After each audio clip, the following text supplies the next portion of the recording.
வாழ்க்கையில் அதிக அளவு தூக்கம் எதுக்கு தேவை அப்படின்னா, நாளைக்கு நம்ம கடினமாக உழைக்கணும்னா இன்னைக்கு நம்ம கண்டிப்பாக அமைதியாக உறங்கி ஓய்வெடுக்கணும்.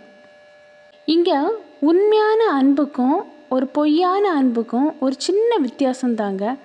உண்மையான அன்பு நம்மக்கிட்ட பேச நேரத்தை உருவாக்கும். ஆனால் அந்த பொய்யான அன்பு நம்மக்கிட்ட பேசாமல் இருக்கிறதுக்கு ஏதாவது காரணம் இருக்கா அப்படின்னு சொல்லி அதை யோசிக்கும்.